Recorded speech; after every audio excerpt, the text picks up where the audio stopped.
Admiral Helena Vasquez stood on the bridge of the TCS Defiance and watched the stars through the main viewport. She had served in the Terran Navy for 30 years. She had seen battles, pirates, and colony rebellions. But she had never seen anything like this.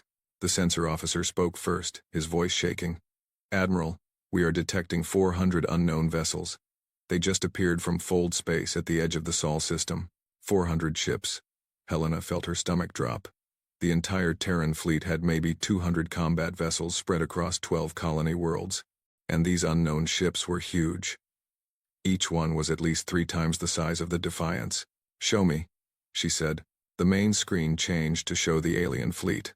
The ships were beautiful in a cold way. They looked like silver blades, sharp and perfect. They moved in exact formation, like a machine with 400 parts working as one. "We are receiving a transmission," the communications officer said. "It is on all frequencies. Universal translation is working." Helena nodded. "Put it through." A face appeared on the screen. It was not human. The creature had gray skin, 4 eyes arranged in a diamond pattern, and a mouth that did not move the way human mouths did. But somehow, the translation made its words clear. "Primitive species of the 3rd planet," the alien said. "I am Commander Vorthax of the Zethkai Galactic Empire. We have ruled this galaxy for 12,000 years. Every intelligent species in this region of space serves us. You will now join them." Helena said nothing. She just watched. "You have 2 choices," Vorthax continued. "First, you may submit. You will surrender all military vessels. You will accept imperial governance. Your species will be integrated into the Empire as a servitor class. You will work, you will serve, and you will be permitted to exist." The alien paused. His 4 eyes seemed to look directly at Helena through the screen. "Second, you may refuse. If you refuse, we will destroy your military forces. We will burn your colonies. We will reduce your homeworld to ash. Your species will end, and the galaxy will forget you ever existed." The screen changed again. Helena watched in horror as images played. Burning cities, shattered moons, ships exploding in the void. Species she had never seen, dying by the millions. World after world, destroyed. "These are the species that refused us," Vorthax said, returning to the screen. "We show you this not as a threat but as a kindness. We want you to understand that resistance is not possible. It has been tried. It has always failed." The alien's mouth moved in what might have been a smile. "You have 72 standard hours to respond. We will wait. We are patient. We have been doing this for a very long time." The transmission ended. The bridge was silent. Helena could hear her own heartbeat. She could see the fear on every face around her. These were good officers, brave men and women. But they had just seen the death of civilizations. "Admiral," her first officer said quietly. "What do we do?" Helena did not answer right away. She was thinking. She was watching the alien fleet on the screen, those perfect silver ships in their perfect formation. She was remembering the way Vorthax had spoken, so confident, so certain, like a farmer telling an insect to accept being crushed. Something about that confidence bothered her. Not because it was wrong to be confident with 400 warships, but because it felt old, practiced. Like Vorthax had given this speech 1,000 times and had never once been surprised by the response. "Send word to Earth," Helena said finally. "Emergency transmission to the War Council. Tell them we need to meet. Now." The next 6 hours were chaos. Emergency sessions across Earth. Panic in the streets as news leaked. Leaders arguing, shouting, some of them crying. Helena attended the War Council meeting through a secure channel, watching presidents and generals and admirals debate the end of humanity. Some wanted to surrender. "What choice do we have?" one politician demanded. "You saw those images. You saw what they did to other species. At least if we submit, we survive." Others wanted to fight. "We cannot just give up," a general shouted. "We are human beings. We do not kneel. We will die." The politician shot back. "Is your pride worth extinction?" The argument went back and forth. Helena stayed quiet and listened. She was still thinking about Vorthax, about that old, practiced confidence. Finally, someone asked her directly, "Admiral Vasquez, you have seen the enemy fleet. You have more combat experience than anyone here. We need your assessment. Can we fight them?" Helena took a breath. Every eye was on her. "No," she said. "We cannot fight them. Not in the way you mean. If we line up our ships and shoot at their ships, we lose. Their fleet is larger, their technology is better, and they have 12,000 years of experience. In a straight fight they will crush us in days." The room went quiet. Some faces showed despair, others showed anger. "However," Helena continued, "I do not think we should surrender." "You just said we cannot win," the politician said. "I said we cannot win a straight fight. But I have been studying the enemy, and I noticed something. Their fleet formation is perfect. Their ships are identical. Their commander speaks like someone who has done this many times and has never been surprised." She leaned forward. "That tells me something important. The Zethkai have not faced a real challenge in a very, very long time. They have a way of doing things, and it has always worked. Every species they conquered either gave up or tried to fight the traditional way, and they all lost. So what are you suggesting?" the general asked. Helena smiled. It was not a happy smile. It was the smile of someone who had just seen a very dangerous path forward. "I am suggesting that we do not fight their war. We make them fight ours.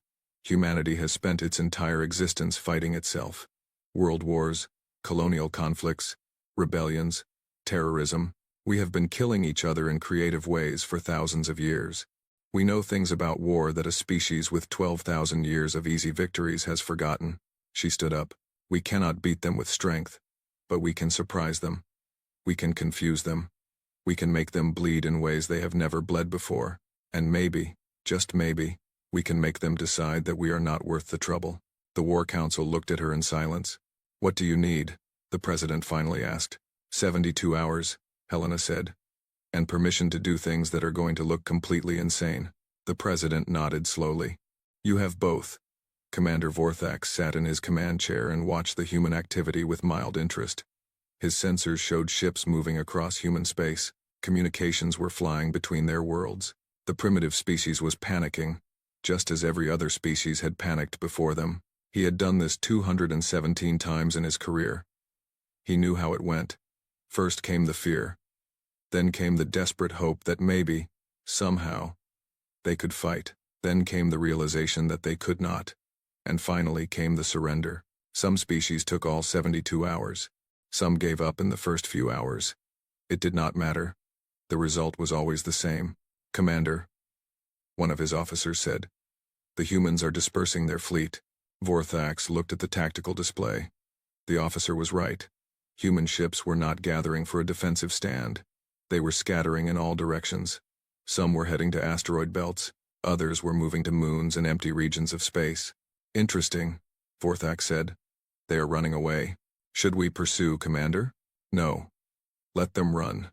When the 72 hours end, we will hunt them down. It will take longer, but the result will be the same. Running does not save anyone." He dismissed the human movements from his mind. They were not important. Nothing the humans did could be important, but if Vorthax had looked more carefully, he would have seen something strange. The ships that were scattering were not carrying refugees. They were carrying weapons, supplies, and equipment, and they were not running randomly. They were going to very specific locations. Admiral Helena Vasquez had given her orders, and humanity was preparing for war. Across human space, things began to happen. In the asteroid belt between Mars and Jupiter, mining crews stopped mining and started building. They attached engines to asteroids. They hollowed out rocks and filled them with explosives.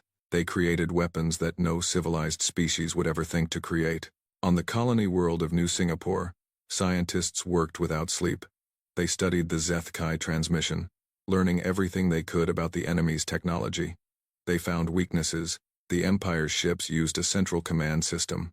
They relied on perfect communication between vessels. They were designed to work together, like parts of a machine, and machines could be broken. In shipyards across human space, workers modified civilian cargo ships. They added armor plates. They installed weapons. They filled cargo holds with nuclear warheads. These ships were not meant to survive. They were meant to crash into enemy vessels and explode. The workers knew what they were building. They built them anyway. Helena watched all of this from the Defiance. She felt proud of her species. Scared, yes. Sad, yes. But proud. When faced with extinction, Humans did not simply accept death. They fought. They created. They refused. Her first officer, Commander James Okonkwo, brought her reports every hour.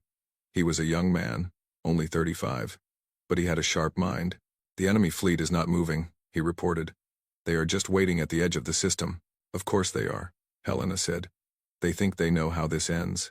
They have done this so many times that they cannot imagine any other outcome." "Do you think our plan will work, Admiral?" Helena was quiet for a moment. "I think we will surprise them. I think we will hurt them. Whether that will be enough, I do not know. But I know that I would rather die fighting than live as a slave." James nodded. He felt the same way. The hours passed. Across human space, preparations continued. Soldiers trained for close combat. Pilots practiced flying patterns that broke every rule of traditional space warfare. Hackers prepared electronic attacks designed to disrupt enemy communications. And slowly, a plan came together. Not a plan to win. Winning was not possible. But a plan to cost the enemy so much that they might decide humanity was not worth the price. At the 48-hour mark, the Zethkai sent another message. Vorthax appeared on screens across human space. "Humans," he said, "you have 24 hours remaining.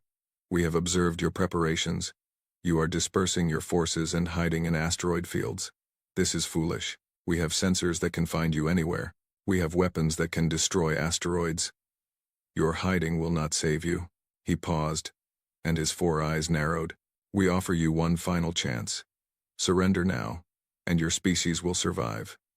Your people will serve the Empire, but they will live. Your children will live. Is your pride really worth their lives?" The transmission ended. Helena watched it without expression. Then she turned to her communications officer. "Send my response," she said. The response was short. It was a single image. The flag of the Terran Confederacy, a blue planet surrounded by 12 stars, representing Earth and its colonies. Below the image were 3 words: "Come and take." Vorthax received the message in his command chair. He stared at it for a long moment. Then he laughed. "Brave," he said. "Stupid but brave. I almost admire them." His officers waited for orders. "When the deadline passes, we advance," Vorthax said. "Standard pacification protocol. Destroy their fleet first, then burn their colonies one by one. Save their homeworld for last. Let them watch everything they built die before we kill them." The officers nodded. They had done this before. It was routine. The last 24 hours passed slowly. On Earth, people spent time with their families. Some prayed, some cried, some stared at the sky and waited for the end. In space, human ships went dark. They turned off their engines, their communications, everything that might give away their position. They floated in silence among the asteroids and moons, waiting. Helena sat alone in her quarters for an hour. She looked at a photograph of her daughter, who lived on the colony world of New Helsinki. She thought about the world her daughter might grow up in if this plan failed, a world of slavery, a world without hope. Then she put the photograph away and returned to the bridge. "All ships report ready," James said. "Good." Helena sat in her command chair. "When they come, we do not fight like they expect. We do not form lines. We do not follow rules. We hit them, we run. We hit them again. We make them pay for every kilometer they advance." The bridge crew nodded. The deadline came. The Zethkai fleet began to move. 400 silver ships advancing toward Earth in perfect formation. Helena opened a channel to the enemy flagship. "Commander Vorthax," she said. Her voice was calm. "Steady. We have a message for your empire, but we prefer to deliver it in person." She closed the channel. "All ships," she said, "begin Operation Hornet's Nest." Across the solar system, human ships came alive. Engines fired. Weapons charged. And humanity went to war against a galactic empire. Not to win. Not yet. But to teach the Empire something it had forgotten long ago. That even the smallest creature can have sharp teeth. The first wave of human ships came out of the asteroid belt, like angry wasps. There were 30 of them, small and fast. They did not fly in formation.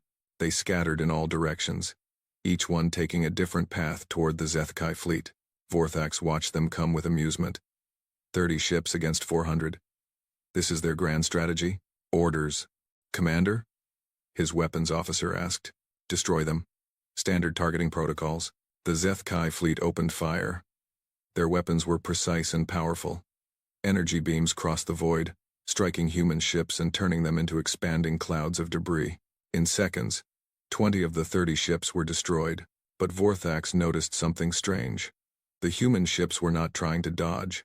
They were not returning fire. They were just flying straight at his fleet, as fast as their engines could push them. Commander, an officer said, his voice uncertain. The remaining ships are not slowing down. They are accelerating. What? The 10 surviving human ships slammed into the Zeth Kai formation. They did not try to stop. They crashed directly into the silver warships and exploded. The explosions were massive. Each human ship had been packed with nuclear warheads. The blasts tore through Zeth Kai shields and ripped open hulls. When the fire cleared, 12 Imperial ships were destroyed. 8 more were badly damaged. Vorthax stared at the tactical display. His mouth hung open. They crashed into us on purpose, an officer whispered. Those ships had crews, living beings. They killed themselves to hurt us. For the first time in 200 years of conquest, Vorthax felt something cold in his chest. It was not fear. Not yet. But it was close. Impossible, he said.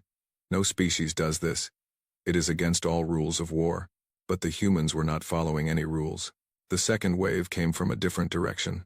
These ships were larger, and they did not crash into the fleet. Instead, they fired from long range, then turned and ran before the Zeth Kai could respond. When the Imperial ships pursued, they flew into traps. Asteroids with hidden engines slammed into them. Mines exploded. Ambushes waited behind every moon.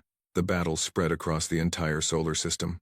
The Zeth Kai tried to form their standard combat formations, but the humans would not let them. Every time the Imperial ships gathered together, human vessels would strike from unexpected angles, do damage, and disappear. Why will they not stand and fight? Vorthax demanded. He was angry now. This was not how war was supposed to work. They run like cowards. Commander, his tactical officer said carefully, we have lost 47 ships. The humans have lost over 100, but their losses are mostly small vessels and converted cargo ships. Our losses are frontline warships. Vorthax understood what the officer was telling him. The humans were trading cheap ships for expensive ones. They were bleeding the Imperial fleet slowly. He wanted to be angry at the humans for their dishonorable tactics, but a small part of him was beginning to feel something else, something that felt almost like respect. The battle continued for 2 weeks. The Zeth Kai advanced, but every kilometer cost them. Human ships attacked at all hours, giving the Imperial crews no rest. Electronic attacks disrupted communications between vessels. False signals led ships into ambushes. The perfect formation that had conquered 200 species fell apart into chaos. And then came the boarding parties. Captain Marcus Chen led the assault on Vorthax's flagship. His team of 50 soldiers used breaching pods, small vessels designed to crash into enemy ships and cut through their hulls. It was insane. It was suicidal. It was exactly the kind of thing the Zeth Kai never expected. The pods hit the flagship's hull and burned through. Human soldiers poured into the alien ship, weapons firing. They wore heavy armor and carried automatic weapons. They moved in small groups, covering each other, pushing forward through corridors filled with enemies. The Zeth Kai crew fought back, but they were not prepared for this. They had not fought hand-to-hand in centuries. Their soldiers were trained for ship-to-ship combat, for orbital bombardment, for clean and distant warfare. They did not know how to handle humans who came at them with guns and knives and bare hands. Marcus pushed forward. He took a wound to his shoulder, then another to his leg. He kept moving. Around him, his soldiers fell. 30 of the 50 were dead before they reached the bridge. But they reached the bridge. The doors exploded inward. Marcus and his remaining soldiers stormed in, weapons firing. Zeth Kai officers fell. Guards tried to fight back and were cut down. And then Marcus stood face to face with Commander Vorthax. The alien was tall, almost 3 meters. His 4 eyes looked down at the small, bleeding human with something between confusion and hatred. You are dying, Vorthax said. Your species is dying. Why do you keep fighting? Marcus laughed. It hurt, but he laughed anyway. Because that is what humans do, he said. We fight. We have always fought. Each other, our environment, our own limitations. We do not know how to stop. He reached into a pouch on his armor and pulled out a small data chip. I am not here to kill you, Marcus said. I am here to deliver a message. From humanity to your empire. He threw the chip at Vorthax's feet. Read it. Share it with your emperor. And think very carefully about what you do next. Vorthax looked at the chip, then at the human. Marcus was barely standing. He was losing blood fast. His soldiers were wounded or dead. He had no way to escape. You know you will die here, Vorthax said. Marcus nodded. I know. But I have done what I came to do. And my people will remember. That is enough. He collapsed. Vorthax stood in silence for a long moment. Then, slowly, he picked up the data chip. He did not know what was on it. But for the first time in his long career, he was afraid to find out. Outside, the battle continued. Human ships kept attacking. The Imperial fleet kept bleeding. And somewhere in the void, Admiral Helena Vasquez watched her tactical display and waited. The message had been delivered. Now everything depended on what the Empire would do with it. The Galactic Empire issued a warning, but humanity's fleet had a different kind of message. The throne world of the Zethkai Empire was called Eternal. It was a planet covered entirely by one massive city, home to 40 billion beings. At its center stood the Imperial Palace, a structure so large it had its own weather system. Emperor Zethral IX sat on a throne that had been used by his family for 6,000 years. He was old, even by Zethkai standards, and he had ruled the empire for 3 centuries. In all that time, he had never received a message like this one. Commander Vorthax knelt before him, his head bowed in shame. Explain, the emperor said. His voice was soft, but everyone in the throne room felt its weight. Your Majesty, Vorthax said. The humans are unlike any species we have encountered. They do not fight according to any rules we recognize. They sacrifice themselves willingly. They attack without warning and retreat before we can respond. In 3 weeks of combat, we have lost 87 warships. 87 ships? The Emperor leaned forward. Against primitives who have been in space for only 3 centuries? Yes, Your Majesty. And they show no signs of stopping. Our crews are exhausted. Our formations are broken. Every time we think we have gained an advantage, they find a new way to hurt us. The Emperor was silent for a long moment. Then he spoke again. And the message? The one the human soldier delivered? Vorthax held up the data chip. I have not opened it, Your Majesty. I thought it should be seen by you first. The Emperor gestured to one of his advisors.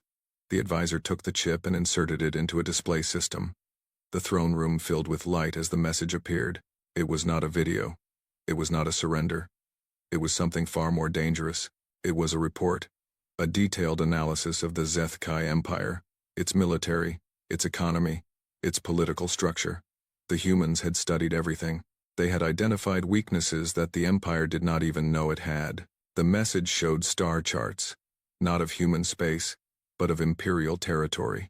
Shipyards, agricultural worlds, mining operations, communication relays. The infrastructure that kept the Empire running. And then came the words, to the Emperor of the Zethkai. The message read, We are the humans of Earth. You gave us a choice between slavery and death. We have chosen a third option. The Emperor's advisors shifted nervously. No one had ever spoken to the Empire like this. We know we cannot defeat you in open battle. Your fleet is larger. Your technology is better. If you send enough ships, you will eventually destroy us. This is simple mathematics, and we are not fools. But we want you to understand what that victory will cost. The display changed to show a timeline. It showed projections of casualties. It showed economic losses. It showed the resources that would be needed to completely destroy humanity. Ship by ship, world by world. We estimate it will take you between 5 and 10 years to eliminate us completely. In that time, you will lose between 300 and 500 warships. You will spend resources that could support a dozen colonies. Your soldiers will die by the thousands. And that is not the worst part. The Emperor leaned forward, his 4 eyes fixed on the display. The worst part is what happens after we are dead. Because we will not die quietly. We will broadcast everything, every battle, every victory, no matter how small. Every time we make your ships burn, the entire galaxy will know. Right now, every species in your empire believes that resistance is impossible. They believe that the Zethkai cannot be defeated. That is why they stay obedient. That is why they do not rebel. But what happens when they see a primitive species from a backwater star system make you bleed? What happens when they watch your perfect fleet struggle against creatures you called inferior? What happens when they learn that the Zethkai can be hurt? The message paused. Then came the final section. We are not asking you to surrender. We know you would never do that. We are offering you something else. A way out that costs you nothing but pride. Declare our region of space quarantined. Tell your subjects that humanity is too primitive, too diseased, too worthless to bother conquering. Say that we are not worth the resources. Make up whatever story you want. Then leave. Take your fleet and go. Never return to our space, and we will never come to yours. You will lose nothing real. No territory you actually hold. No species you have already conquered. Just a few star systems on the edge of the galaxy that you never controlled anyway. Or you can continue fighting. You will win eventually. But you will win a victory that costs you your empire. Because once the other species see that resistance is possible, they will start to resist. Maybe not immediately. Maybe not all at once. But the idea will spread. And ideas are harder to kill than species. The choice is yours. The Terran Confederacy. The throne room was silent. The Emperor stared at the message for a long time. His advisors did not dare to speak. Finally, the Emperor turned to his military commanders. Is this true? He asked. Could destroying these humans really inspire rebellion across the Empire? The commanders looked at each other nervously. One of them, an old general who had served for centuries, stepped forward. Your Majesty, he said, the humans have already killed more of our soldiers than the last 5 pacification campaigns combined. Word is spreading. The subjugated species are beginning to talk. There are rumors, whispers, stories about the species that fights back. And if we destroy the humans, then they become martyrs, symbols, the species that died rather than submit. Every rebel, every dreamer, every being who has ever resented our rule will tell their story. It will grow in the telling. In 100 years, the humans will be legends. And legends are very dangerous things. The Emperor closed his eyes. He had ruled for 3 centuries. He had never faced a decision like this one. He thought about his empire. 12,000 years of dominion. Hundreds of conquered species. The greatest civilization the galaxy had ever known. And he thought about the humans. Small, primitive, weak, but willing to die rather than kneel. Willing to sacrifice everything just to prove that resistance was possible. He opened his eyes. Contact the human commander, he said. Tell her I wish to meet. His advisors looked shocked. An emperor did not meet with primitives. It was beneath his dignity. But Zethral 9 was old, and he was wise. And he understood something that his advisors did not. The humans had already won. Not the war. The war was not winnable for them, but they had won something more important. They had made him afraid. And an emperor who felt fear was an emperor who needed to be very, very careful about his next move. The meeting took place on a space station in deep space, far from any planet. It was neutral ground, built in 3 days by human engineers who worked without sleep to make it ready. Admiral Helena Vasquez arrived with a single escort ship. She wore her dress uniform, cleaned and pressed despite the weeks of battle.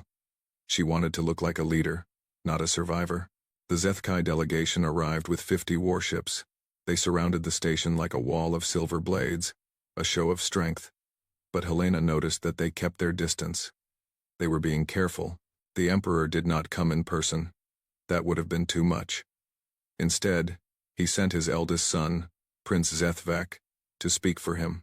The prince was young by Zethkai standards, only 400 years old. But he had his father's sharp mind. They met in a chamber at the center of the station. Helena on one side of a simple table, the prince on the other. No weapons allowed, no guards in the room. Admiral Vasquez, the prince said. His voice was cold, formal. You have caused my father a great deal of trouble. That was the intention, Your Highness, Helena replied. The prince's 4 eyes studied her. She was so small compared to him, so fragile. And yet she had brought his empire to this moment. My father has read your message, the prince said. He finds your logic compelling. He is prepared to offer terms. Helena nodded. I am listening.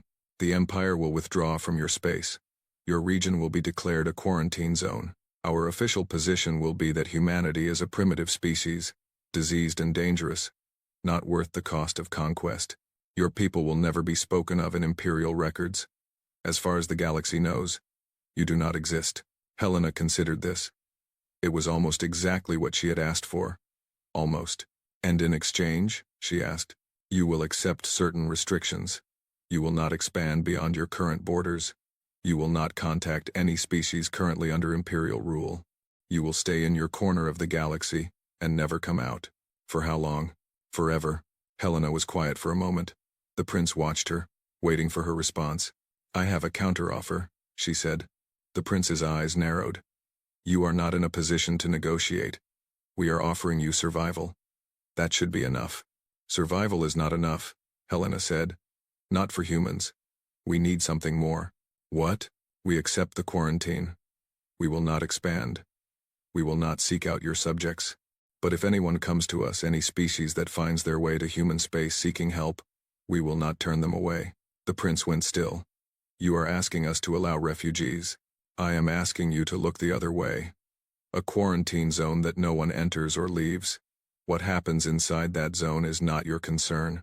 If some beings occasionally disappear into the quarantine and are never seen again, well, that is simply the danger of the forbidden region. The prince understood what she was really asking. She was asking for permission to become a symbol, a place where the hopeless could go, a light in the darkness for every being who dreamed of freedom. My father will not like this, the prince said. Your father does not have to like it. He just has to decide whether it is worth another 5 years of war. The negotiation continued for 6 hours. They argued over details, boundaries, exact wording, but in the end, both sides knew how it would end.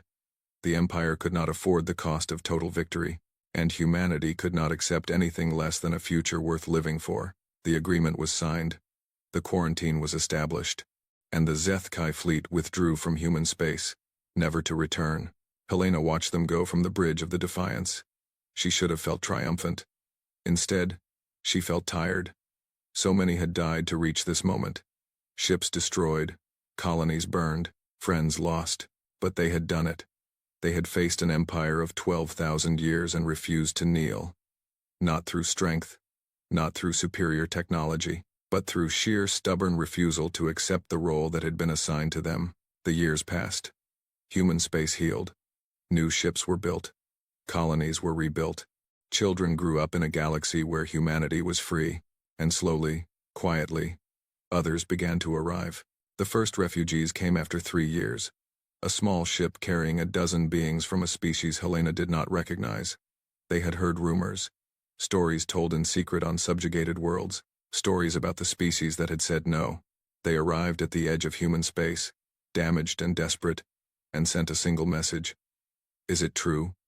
Are you the ones who made the Empire bleed? Helena, now gray-haired and retired from active service, received the message at her home on New Helsinki. She smiled when she read it. It is true, she sent back. Welcome to human space. You are safe now. More came. A trickle at first, then a steady stream. Species that had been conquered. Species that had never stopped dreaming of freedom. They crossed the void in secret, risking everything, drawn by the legend of the humans who had refused to surrender. Captain Marcus Chen survived his wounds. He spent 2 years recovering, then returned to duty. He was promoted to admiral and given command of a new project, preparing humanity for the day when the quarantine would end. Because Helena knew, and Marcus knew, and everyone who understood history knew, that empires do not last forever. The Zethkai would grow old. They would grow weak. And when they finally fell, humanity would be ready. 10 years after the agreement, Admiral Helena Vasquez received one final group of refugees. They were small beings, barely a meter tall, with fur the color of autumn leaves. Their homeworld had been destroyed. Their species numbered less than 1,000. Their leader stood before Helena with tears in her eyes. We traveled for 2 years to reach you, she said. We lost half our people on the journey. But we had to come. We had to see for ourselves. See what? Helena asked. Proof that hope is real. Proof that the strong do not always win. Proof that somewhere in this cold galaxy, There are beings who believe that tomorrow can be better than today. Helena looked at the small, desperate beings who had crossed a galaxy to find her species. She thought about all the dead, all the sacrifices, all the blood that had been spilled so that humanity could remain free, and she realized that the victory they had won was bigger than survival. They had become something more than a species. They had become an idea, a promise, a light that would keep burning no matter how dark the galaxy became. She opened her arms to the refugees. "Welcome," she said. "You have come a long way, but you are home now." Outside, the stars burned cold and bright. The Empire still ruled most of the galaxy. Trillions of beings still lived in chains, but in one small corner of the void, there was a place where the enslaved could become free, where the broken could become whole,